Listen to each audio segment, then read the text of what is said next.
Hello everybody. Now, one of our most popular festive traditions is sitting around the fire at home, nice and warm, with all of the winter weather outside and telling stories.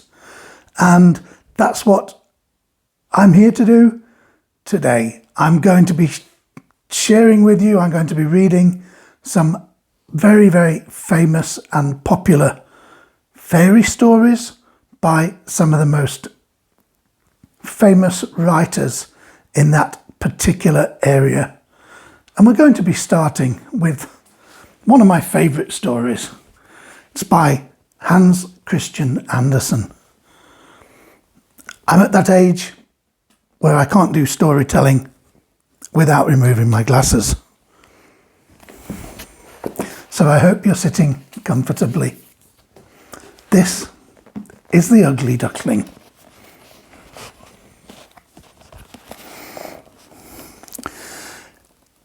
It was so beautiful out in the country. It was summer. The wheat fields were golden, the oats were green, and down among the green meadows the hay was stacked. There the stork minced about on his red legs, clacking away in Egyptian, which was the language his mother had taught him. Round about the fields and meadowlands rose vast forests in which deep lakes lay hidden. Yes, it was indeed lovely out there in the country. In the midst of the sunshine there stood an old manor house that had a deep moat around it. From the walls of the manor right down to the water's edge, great burdock leaves grew, and there were some so tall that little children could stand upright beneath the biggest of them.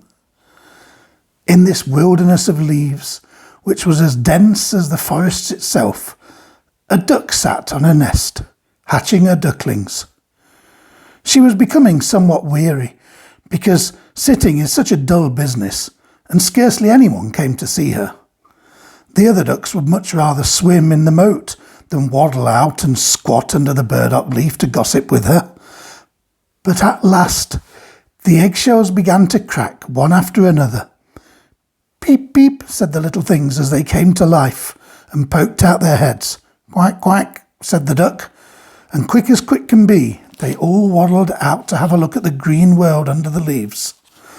Their mother let them look as much as they pleased, because green is good for the eyes. "How wide the world is," said all the young ducks, for they certainly had much more room now than they had when they were in their eggshells. "Do you think this is the whole world?" their mother asked. "Why, it extends on, clear across to the other side of the garden and right on into the parson's field, though that is further than I have ever been." "I do hope you are all hatched," she said as she got up. "No, not quite all. The biggest egg still lies here. How much longer is this going to take? I'm really rather tired of it all," she said. But she settled back on her nest. "Well, how goes it?" asked an old duck who came to pay her a call. "It takes a long time with that one egg," said the duck on the nest. "It won't crack, but look at the others. They're the cutest little ducklings I've ever seen. They look exactly like their father, the wretch. He hasn't come to see me at all."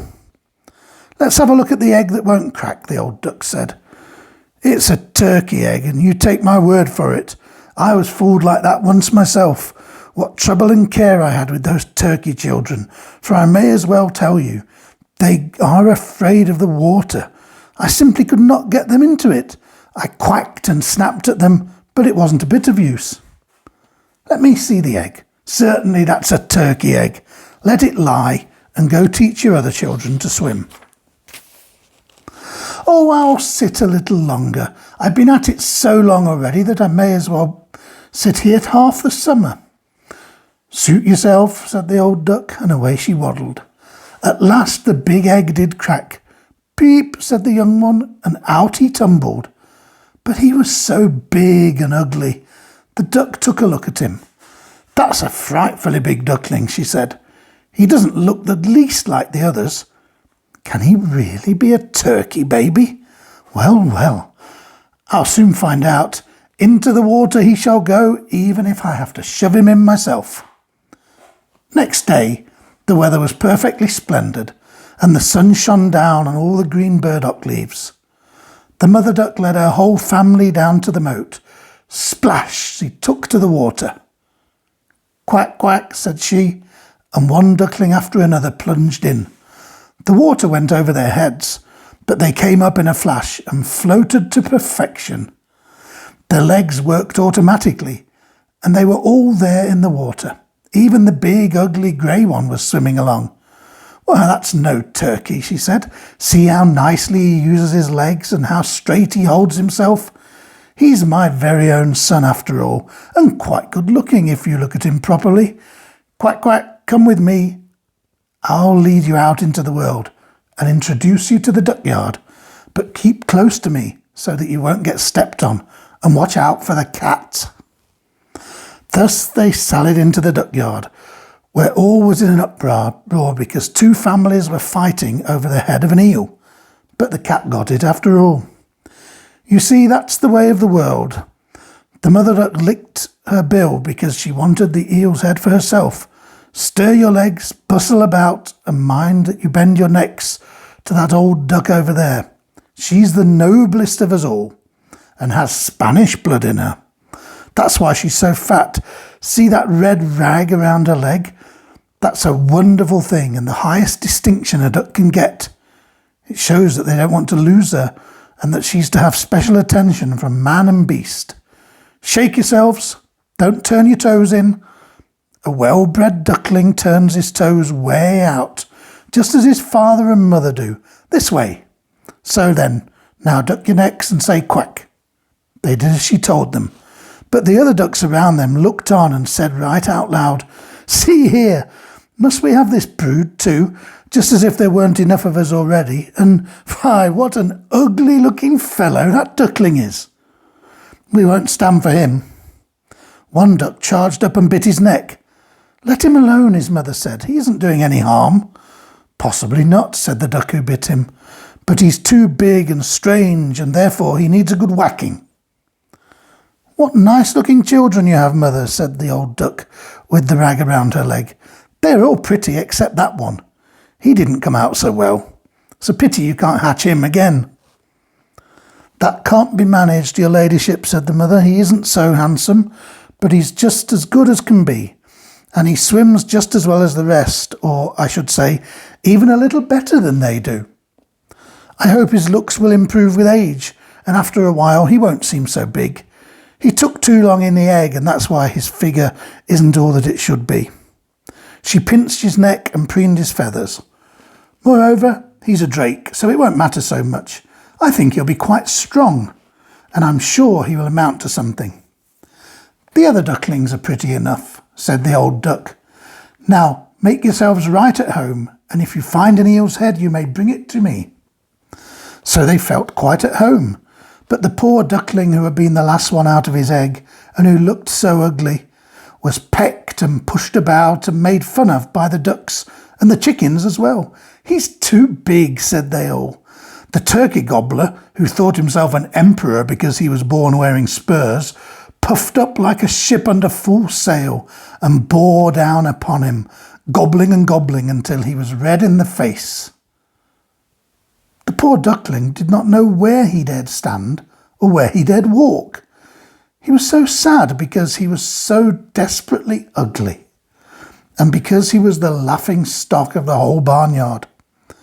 So it went on the first day, and after that things went from bad to worse. The poor duckling was chased and buffeted about by everyone. Even his own brothers and sisters abused him.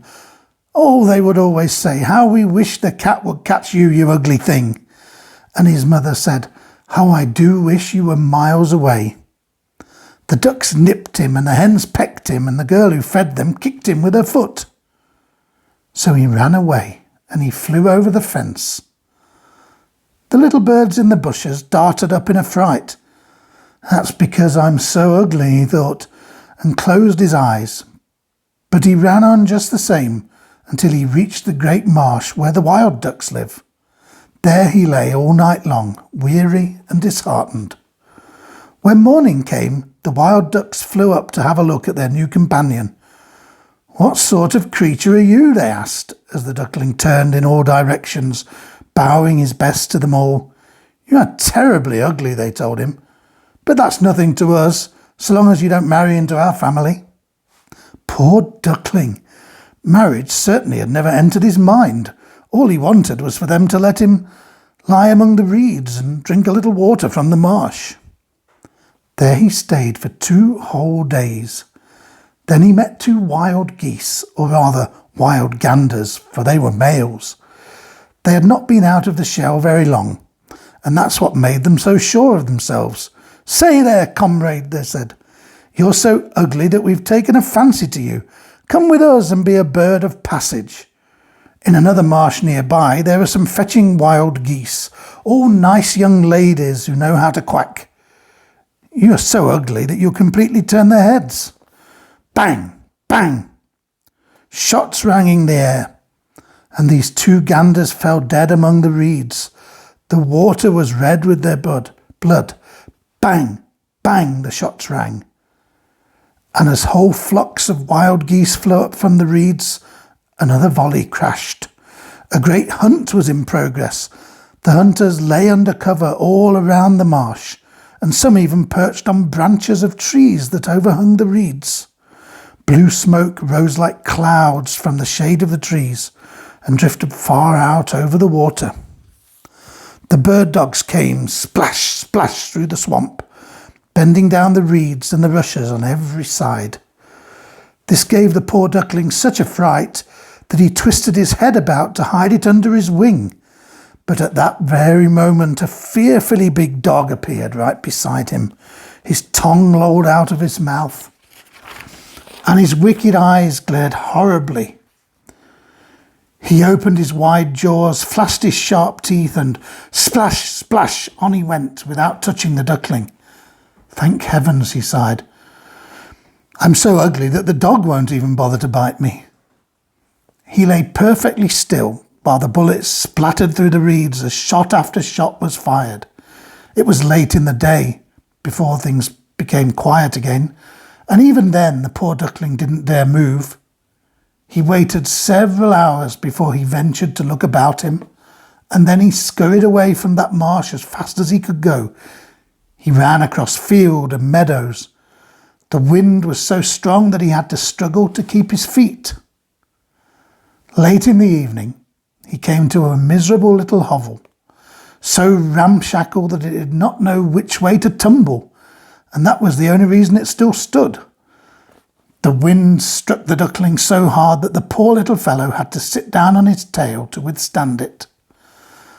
The storm blew stronger and stronger, but the duckling noticed that one hinge had come loose, and the door hung so crooked that he could squeeze through the crack into the room, and that's just what he did.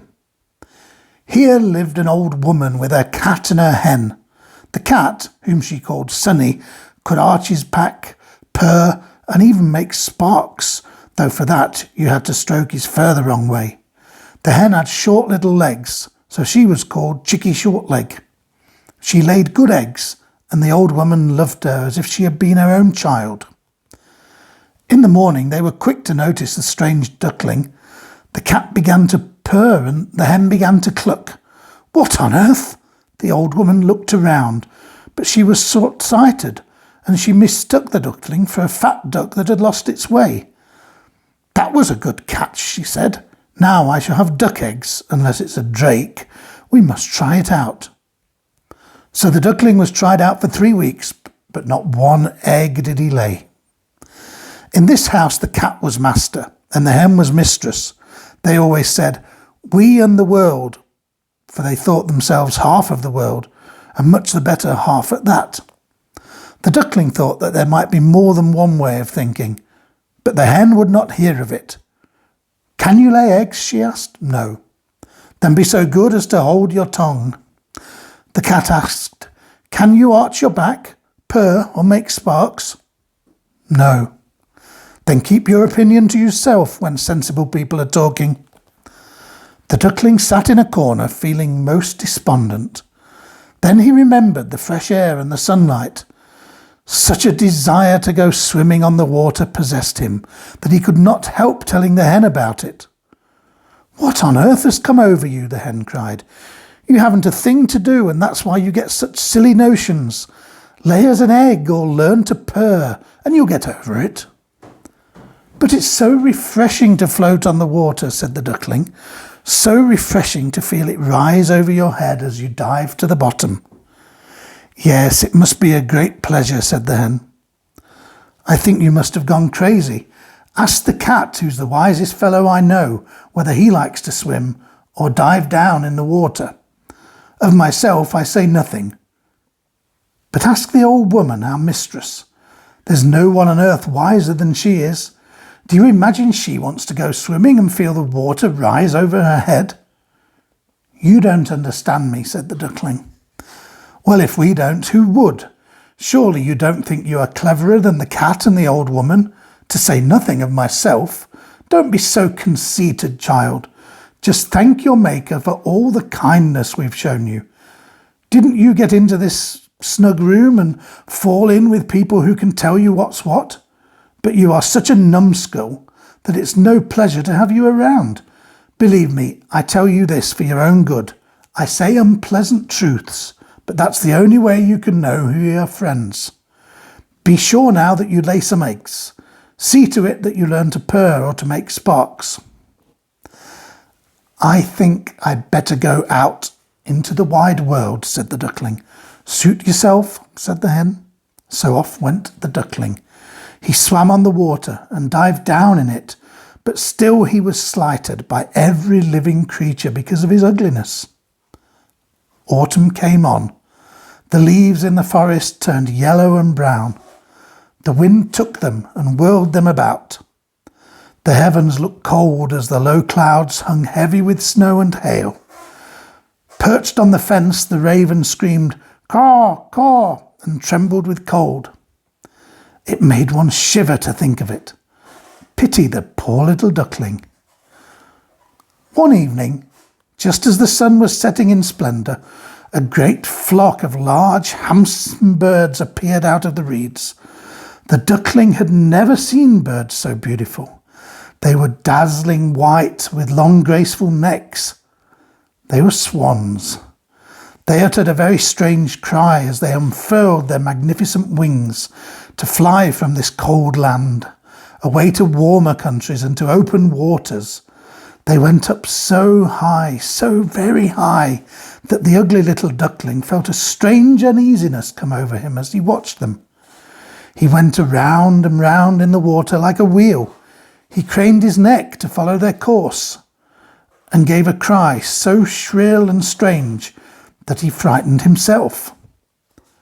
Oh, he could not forget them, those splendid happy birds.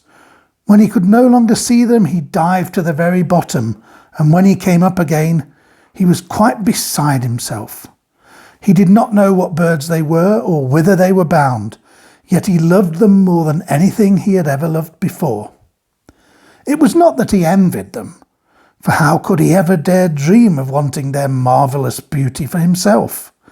He would have been grateful if only the ducks would have tolerated him, the poor ugly creature.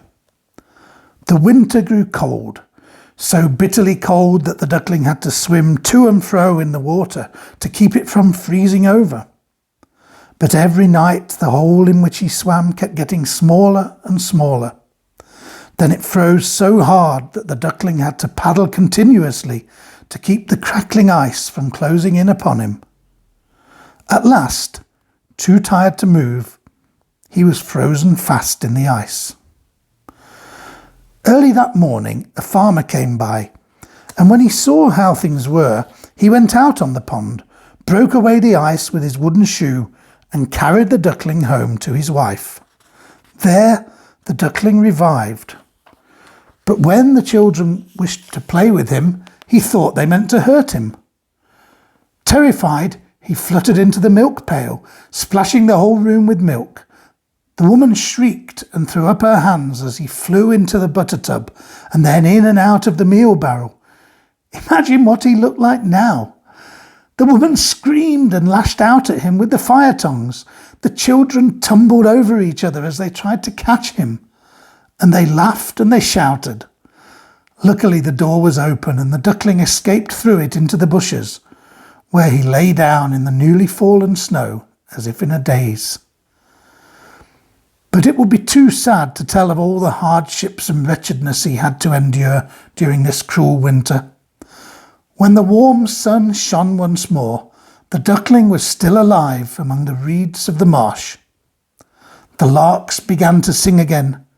It was beautiful springtime. Then, quite suddenly, he lifted his wings. They swept through the air much more strongly than before, and their powerful strokes carried him far. Before he quite knew what was happening, he found himself in a great garden where apple trees bloomed. The lilacs filled the air with sweet scent and hung in clusters from long green branches that bent over a winding stream. Oh, but it was lovely here in the freshness of spring. From the thicket before him came 3 lovely white swans. They ruffled their feathers and swam lightly in the stream.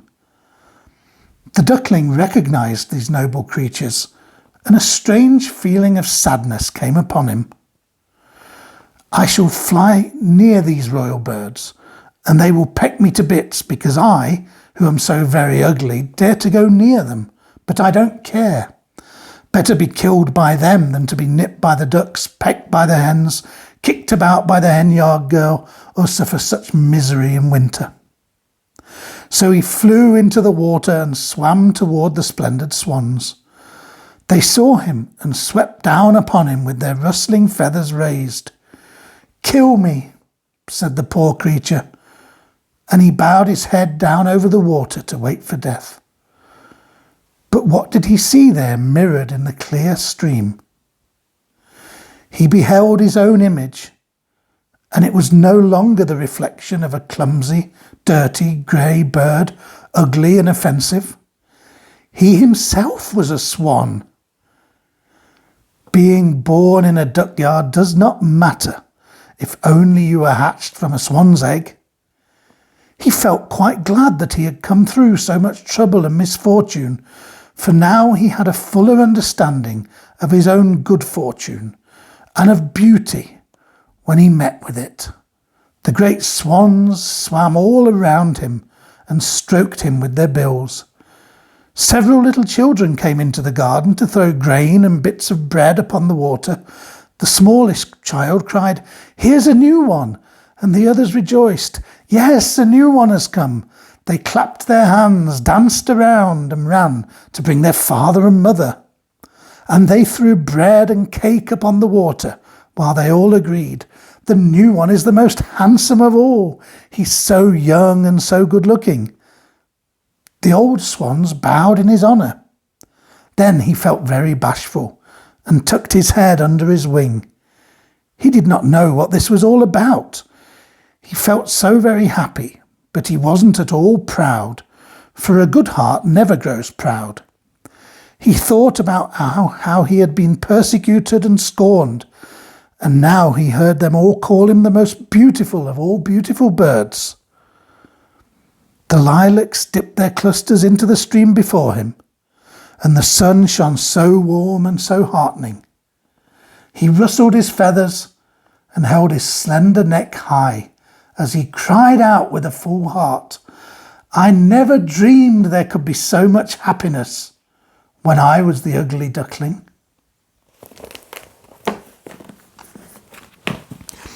Beautiful story from Hans Christian Andersen. And I want to share with you too a much shorter tale, this time from the other great masters of the fairy tales, the Brothers Grimm. This is called The Elves and the Shoemaker. There was once a shoemaker who worked very hard and was very honest, but still he could not earn enough to live upon. And at last, all he had in the world was gone, save just leather enough to make 1 pair of shoes. Then he cut his leather out, all ready to make up the next day, meaning to rise early in the morning to his work. His conscience was clear and his heart light amid all his troubles. So he went peaceably to bed, left all his cares to heaven, and soon fell asleep. In the morning, after he had said his prayers, he sat himself down to his work, when, to his great wonder, there stood the shoes already made upon the table. The good man knew not what to say or think at such an odd thing happening. He looked at the workmanship. There was not one false stitch in the whole job. All was so neat and true that it was quite a masterpiece. The same day, a customer came in, and the shoes suited him so well that he willingly paid a price higher than usual for them, and the poor shoemaker, with the money, bought leather enough to make 2 pairs more. In the evening he cut out the work and went to bed early, that he might get up and begin betimes the next day. But he was saved all the trouble, for when he got up in the morning, the work was done, ready to his hand. Soon in came buyers, who paid him handsomely for his goods, so that he bought leather enough for 4 pairs more. He cut out the work again overnight and found it done in the morning as before, and so it went on for some time. What was got ready in the evening was always done by daybreak, and the good man soon became thriving and well off again. One evening, about Christmas time, as he and his wife were sitting over the fire chatting together, he said to her, "I should like to sit up and watch tonight, that we may see who it is that comes and does my work for me." The wife liked the thought, so they left a light burning and hid themselves in a corner of the room behind a curtain that was hung up there, and watched what would happen. As soon as it was midnight, there came in 2 little naked dwarfs, and they sat themselves upon the shoemaker's bench, took up all the work that was cut out, and began to ply with their little fingers, stitching and wrapping and tapping away at such a rate that the shoemaker was all wonder and could not take his eyes off them. And on they went till the job was quite done, and the shoes stood ready for use upon the table.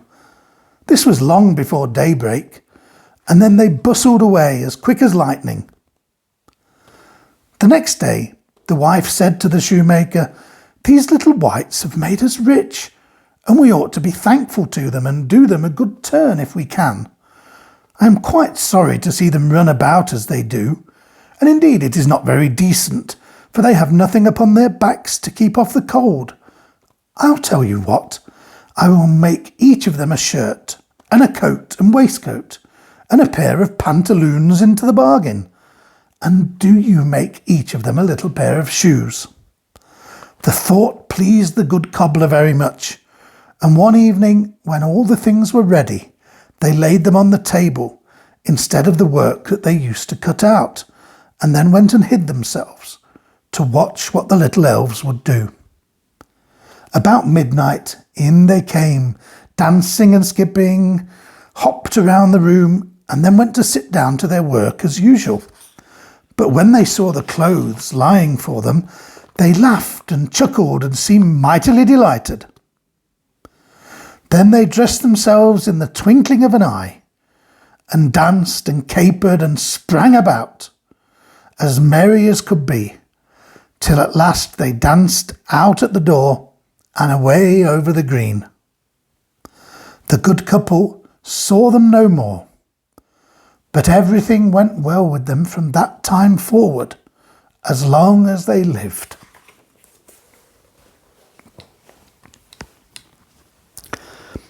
So I hope you enjoyed those 2 famous and very different stories from Hans Christian Andersen and the Brothers Grimm. And I hope that you have a great storytelling time with friends, family, all the people you care about over the festive period. And I'll see you again very, very soon. Bye for now.